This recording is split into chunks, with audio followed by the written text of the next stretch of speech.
Hello student, आज हम जो एक्सरसाइज 8.2 है उसका जो लास्ट 4 क्वेश्चन है वो कभी करेंगे क्योंकि हमने बाकी किए थे, है ना। सो अभी हम जो रह गया है वो क्वेश्चन करेंगे। So exercise 8.2, write down exercise.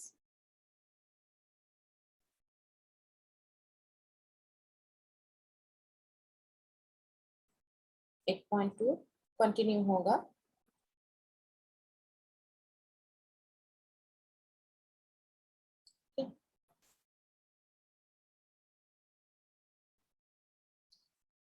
सो हमारा फर्स्ट क्वेश्चन क्या है, जो क्वेश्चन नंबर 7 है। क्वेश्चन नंबर 7 है वो क्या है? ए milkman A milkman sold two of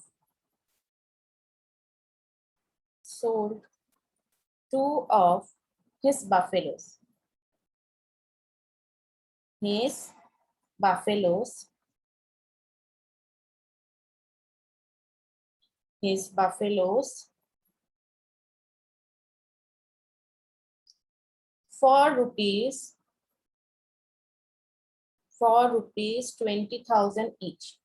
अच्छा, एक गाय का प्राइस कितना है? 2000 20,000, मतलब एक का 20,000, अदर का भी 20,000। सो मतलब दोनों को मिला के टोटल 40,000 होगा। ठीक है ना। तो ये हम बाद में करेंगे कैसे होगा। अभी क्या बोला गया है कि on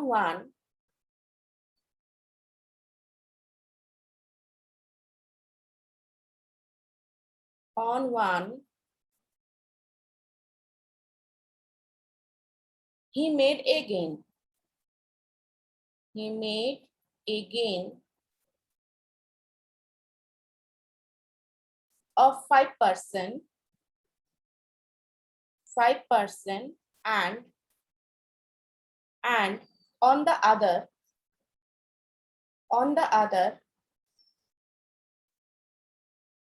a loss of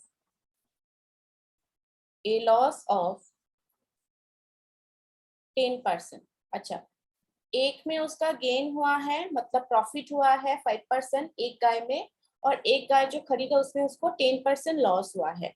अभी क्या निकालने के लिए बोला गया है कि find his overall gain or loss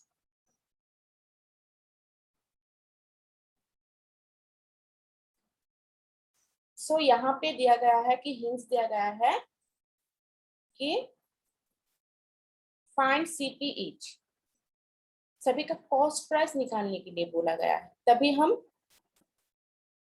easily इसका निकाल पाएंगे। सो सीपी ईच जो कॉस्ट प्राइस था, सेलिंग प्राइस उसका क्या है 20,000 करके ना, वो सेल किया गया है, लेकिन एक्चुअल उसका कॉस्ट प्राइस तो अलग होगा, वो है ना। कॉस्ट प्राइस अलग है क्योंकि वही कॉस्ट प्राइस से तो क्या हुआ, सेलिंग प्राइस एक का हुआ है कि 5% गेन से उसको सेल किया, और एक है 10% लॉस से उसको सेल किया, है ना। उसका 10% लॉस हुआ, मतलब अदर को जिन्होंने उनको मतलब कॉस्ट प्राइस उसका क्या होगा, मतलब उनका ज्यादा हो जाएगा, मतलब, है ना। सो कॉस्ट प्राइस उनका जो खरीदा है वो क्या होगा। सो एक्चुअल कॉस्ट प्राइस कितना है, सेलिंग प्राइस है 20,000 करके, है ना। सो चलिए अभी कॉस्ट प्राइस क्या है वो निकाल लेते हैं। सो आंसर है सेलिंग प्राइस, मतलब एसपी, सेलिंग प्राइस एसपी हम कहेंगे और कॉस्ट प्राइस को सीपी कहेंगे। So therefore selling price of each buffalo,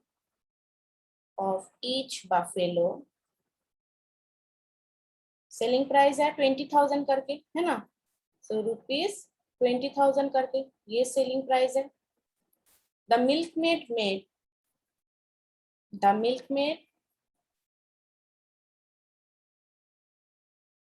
made a gain 5% while selling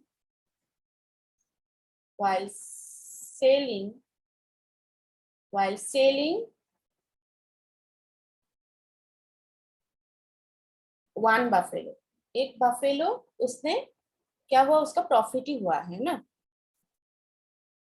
तो प्रॉफिट होगा मतलब क्या होगा, हमने कहा था कि पहले भी हमने कहा था कि अगर प्रॉफिट होता है तो क्या होगा, 100 रुपीज में अगर कॉस्ट प्राइस 100 रहा और उसका अगर प्रॉफिट 5% है तो मतलब उसका सेलिंग प्राइस कितना होगा, 105। So this means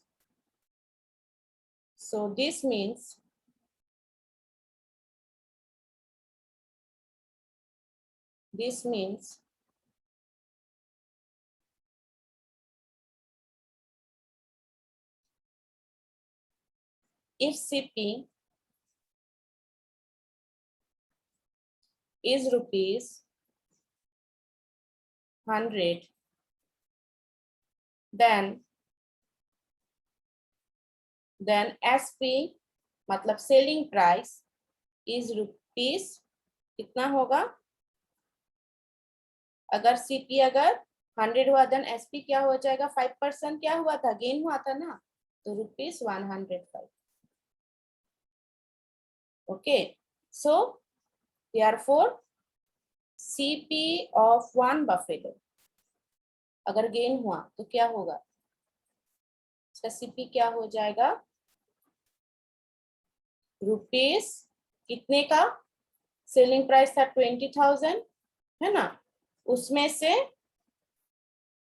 cost price divided by selling price, तो 100 डिवाइडेड बाय 105। इसको अगर आप कैंसिल करोगे तो आपका कितना आ जाएगा, रुपीज 19,047.62। ठीक है, ये आ जाएगा आपका वैल्यू। अभी है नेक्स्ट जो लॉस हुआ है 10% उसका निकालेंगे। Also the second buffalo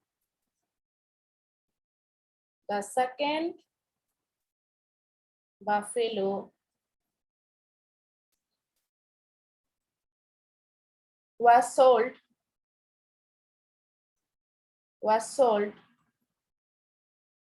at a loss of 10%। 10% loss में उसको खरीदा है ना। So this means if cost price is CP is rupees 100, then selling price is SP is कितना होगा, लॉस हुआ है ना तो 10 माइनस कर दो 100 से, तो क्या हो जाएगा, रुपीज 90। ठीक है, so therefore CP of other buffalo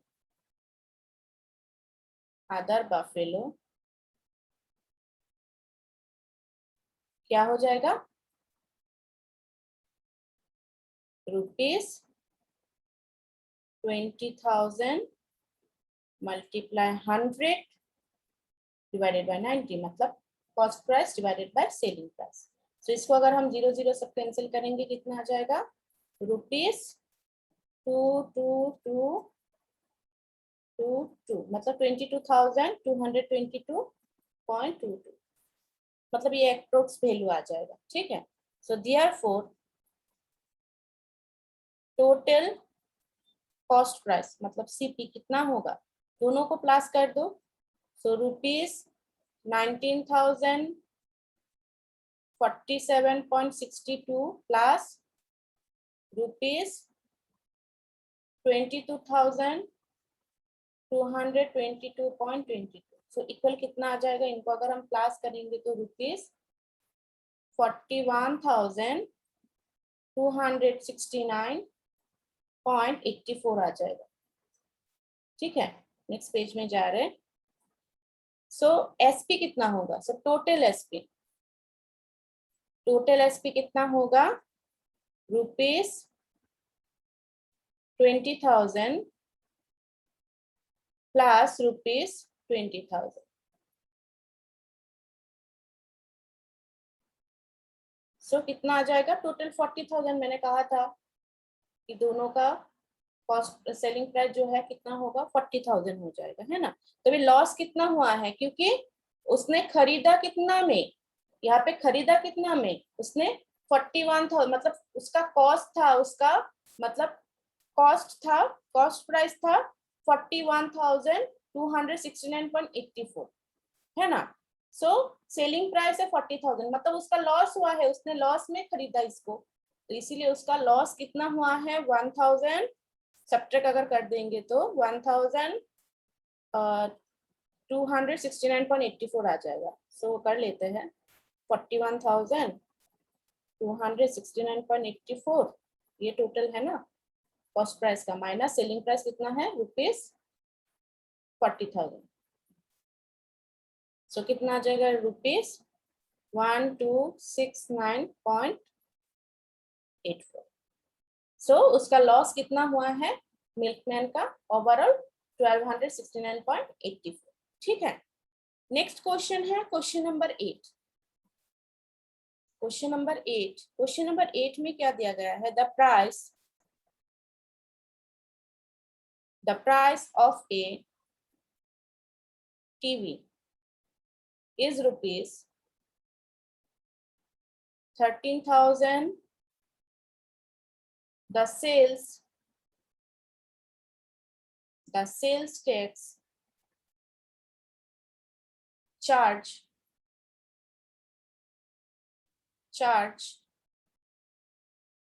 on it is the at the rate of 12%. Find the amount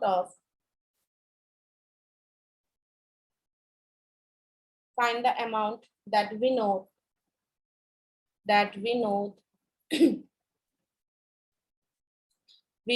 will have to pay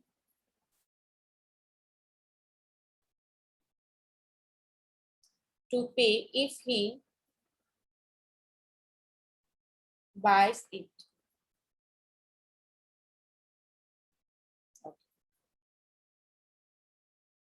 अच्छा, इसका आंसर क्या होगा, सोल्यूशन देखो, इसका सोल्यूशन क्या होगा कि यहाँ पे क्या कहा गया है कि एक टीवी का प्राइस है 13,000, उसमें सेल्स टैक्स फिर से लगा है 12%। सो टोटल अमाउंट क्या होगा, क्योंकि और ज्यादा होगा, सेल्स टैक्स जो देते हैं, टैक्स हम देते हैं, टैक्स और ज्यादा लग जाता है ना। कोई भी हम इलेक्ट्रॉनिक चीजें या हम कार ले या टीवी फ्रिज जो भी हम इलेक्ट्रॉनिक या कार लेते हैं, घर के कोई मतलब जरूरी चीज, उसमें हमारा टैक्स लग जाता है ना। तो टैक्स फिर 12% का लगेगा। तो 12% का लगेगा मतलब क्या, वो 13,000 में 12%, तो 13,000 का 12% जितना होगा उसको 13,000 से प्लस कर देंगे। ठीक है, जो 12% है वो हम क्या कर देंगे, 13,000 का अमाउंट का 12% निकल के आएगा, उसको हम 13,000 से फिर ऐड कर देंगे, जो टोटल अमाउंट आएगा वही है उसने पे किया है। मतलब यहाँ पे ज्यादा देना पड़ेगा, जैसे डिस्काउंट पे हमको कमती देना था, है ना। जो ग्राहक हम दुकानदार ग्राहक को कुछ 10% 15% डिस्काउंट देते खरीदते हैं ना हम अभी, कभी कभी आजकल तो गुवाहाटी में आप देख सकते हो या किसी में भी आप देख सकते हो कि जो भी खरीदे जाओ आपको लगा देते हैं दुकानदार के 10% या 12% आपको यहाँ पे डिस्काउंट दे देते हैं। सभी दुकान में ऐसे होते, तो डिस्काउंट मतलब वो क्या होगा, वो कमती हो जाएगा, जो कॉस्ट प्राइस है उससे क्या होगा उसका और कमती हो जाएगा। लेकिन यहाँ पे जो सेल्स टैक्स है वो हमेशा ज्यादा होता है, मतलब उस चीज के ऊपर और फिर हमको गवर्नमेंट को टैक्स देना होता है। तो ये हम करेंगे अभी। सो देखिए कैसे करते हैं। So on ₹100 the tax to be paid ₹12, so on rupees, अगर 100 में से अगर 12 रुपीज देना होगा 100 रुपीज में से, तो 13,000 में कितना देना होगा वही निकालना है अभी। तो 13,000 में कितना होगा, the tax to be paid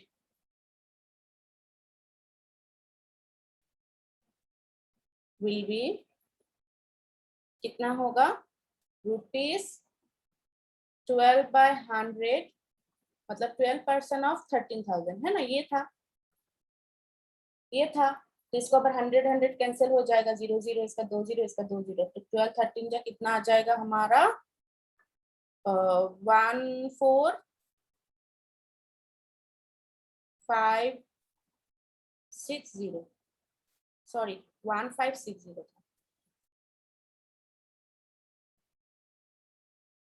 156 आएगा, 1560।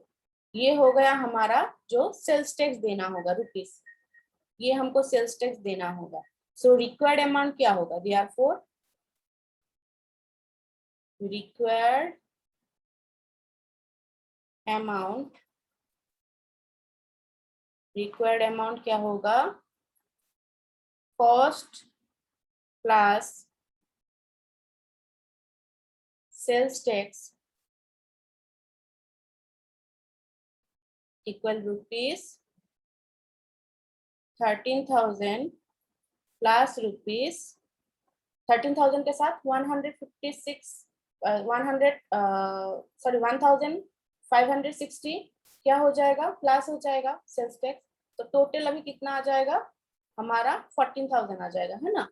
सो 14,560।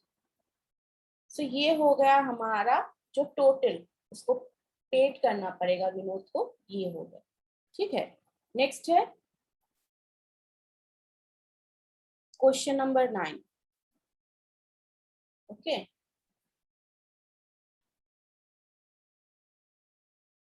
क्वेश्चन नंबर 9 में क्या है, Arun boat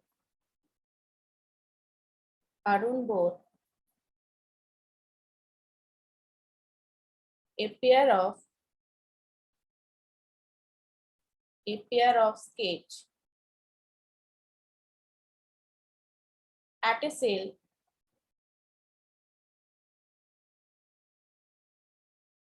where the discount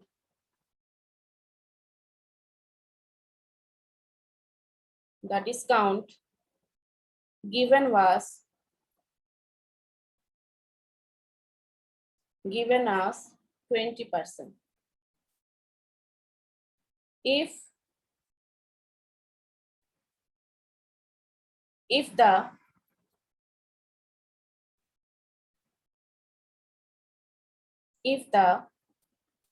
amount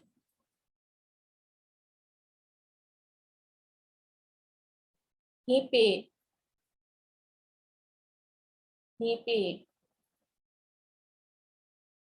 is rupees 1,600, find the mark price.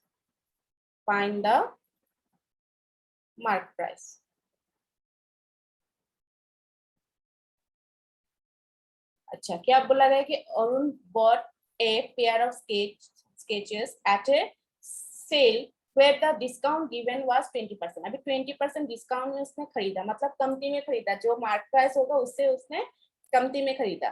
So if the amount ही पे इज 1,600, उसने 1,600 पे किया है, तो उसका एक्चुअल मार्क प्राइस कितना था, मतलब वो मार्क प्राइस ज्यादा होगा।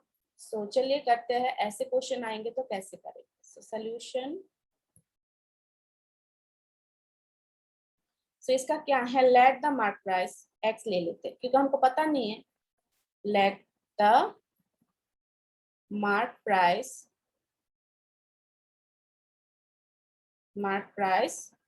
बी एक्स, डिस्काउंट पर परसेंट कितना होगा, डिस्काउंट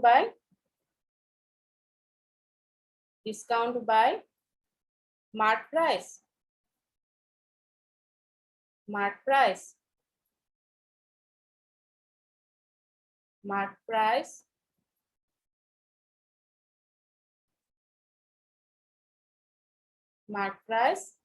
मल्टीप्लाई 100। सो अभी हमको डिस्काउंट परसेंट दिया गया है, हमको डिस्काउंट निकालना है, तो ये तो 20 हो गया परसेंट। डिस्काउंट हमको पता नहीं है, हम डिस्काउंट निकालेंगे। और मार्क प्राइस कितना है, x है, और यहाँ पे 100 है। सो डिस्काउंट इक्वल कितना हो जाएगा, डिस्काउंट हमको पता नहीं है ना, तो डिस्काउंट इक्वल कितना हो जाएगा, ये क्या हो जाएगा 20x एंड डिवाइडेड बाय 100, मतलब 1/5x हो जाएगा, है ना। मतलब अगर ऐसे होगा 20 मल्टीप्लाई x, है ना, डिवाइडेड बाय 100 आ जाएगा। सो 20 से 100 कितना चला जाएगा, 5 टाइम्स, मतलब x/5 आ जाएगा, मतलब 1/5 इंटू x, ये हो जाएगा discount. Okay, so also discount equal mark price minus sale price, है ना। जो मार्क प्राइस है उससे अगर हम सेल प्राइस, जो सेलिंग प्राइस है, उसको अगर सब्ट्रैक्ट कर देते हैं तो हमको डिस्काउंट मिल जाता है, डिस्काउंट का रुपए मिल जाता है। तो अभी डिस्काउंट तो हमको पता नहीं है, ये इक्वेशन में हमको पता है, तो 1/5x ये एक है ना, क्योंकि x का वैल्यू हमको पता नहीं, जब तक x पता नहीं डिस्काउंट भी आपको पता नहीं चलेगा। और मार्क प्राइस है x और सेलिंग प्राइस है हमारा ₹1600। इसको अगर हम सॉल्व करेंगे तो हम x का वैल्यू फाइंड आउट कर सकते हैं। तो क्या हो जाएगा, अगर हम इस तरफ लेके आएंगे तो इस तरफ अगर लेके आएंगे तो क्या हो जाएगा, x माइनस 1/5x, है ना, ₹1600। सो इसको अगर हम सिंप्लीफाई करेंगे, जैसे हमने सिंप्लीफाई किया है ना पहले भी, सो 5 आ जाएगा, मतलब इसके नीचे क्या है 1 है, तो 1 5 जा क्या हो जाएगा, 1 से 5 कितना टाइम जाएगा 5 टाइम्स, तो 5 1 जा 5x आ जाएगा यहाँ पे।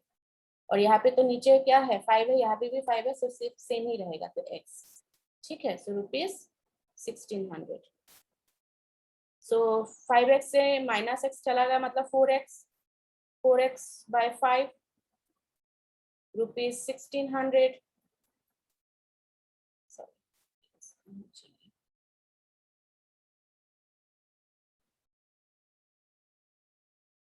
₹1600। सो अभी x इक्वल कितना हो जाएगा, ये रेसिप्रोकल हो जाएगा, उलट जाएगा, मतलब ₹1600 मल्टीप्लाई क्या हो जाएगा 5/4 हो जाएगा।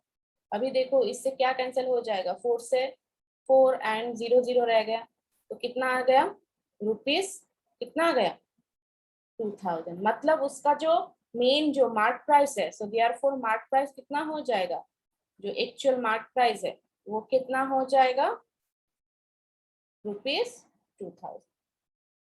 मतलब 2000 था, लेकिन हमने खरीदा है उसको कितना में, डिस्काउंट में खरीदा, तो कितना हो गया 1600 में खरीदा उसको।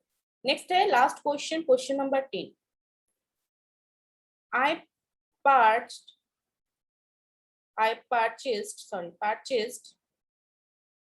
a hair dryer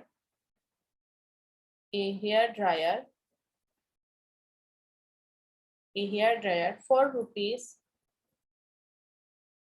₹5400, including 8% VAT। ये वैट भी सेल्स टैक्स जैसे है ना, सेल्स टैक्स ही बोला जा सकता है इसको, वैल्यू एडेड टैक्स, ठीक है। So find the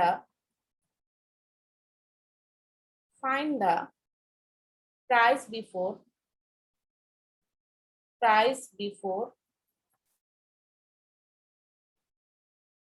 VAT was added. VAT added होने से पहले उसका मार्क प्राइस कितना था, मतलब, ठीक है, मतलब वो परचेस किया है कितना 5400 में, है ना, लेकिन 8% वैट लगा है, तो 8% वैट लगने से पहले कितना था, उसका जो वैल्यू है कितना था। So the price includes VAT,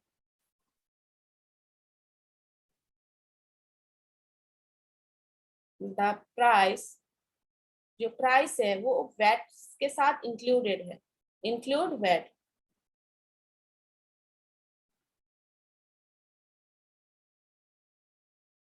include VAT है ना, वैट लगा के है। सो दस 8% VAT means that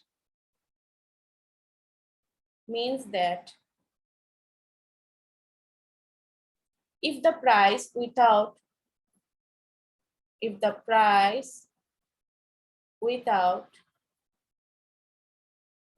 VAT is ₹100, so अगर वैट लग गया तब क्या हो जाए, then price including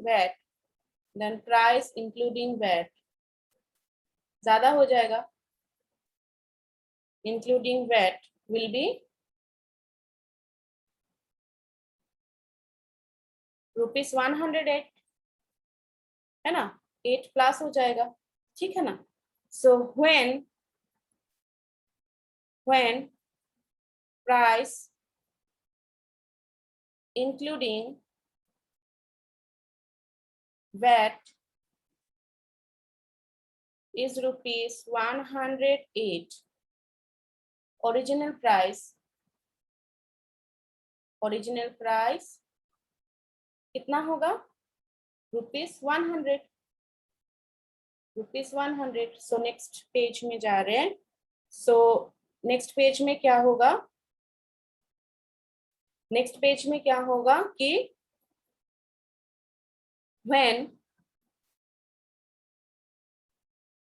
when price including VAT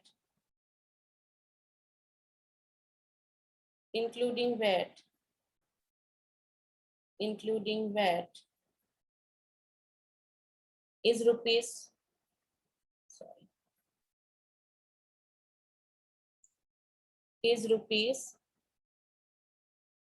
₹108, अगर वैट मिला के है तो ओरिजिनल प्राइस होगा, सॉरी ये तो लिखा ही है ना हमने,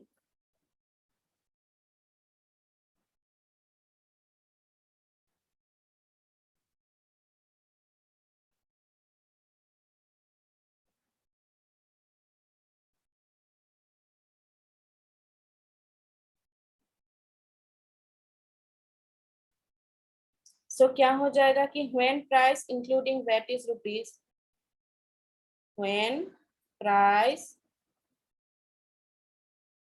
including VAT is ₹5,400, so original price कितना होगा, ओरिजिनल प्राइस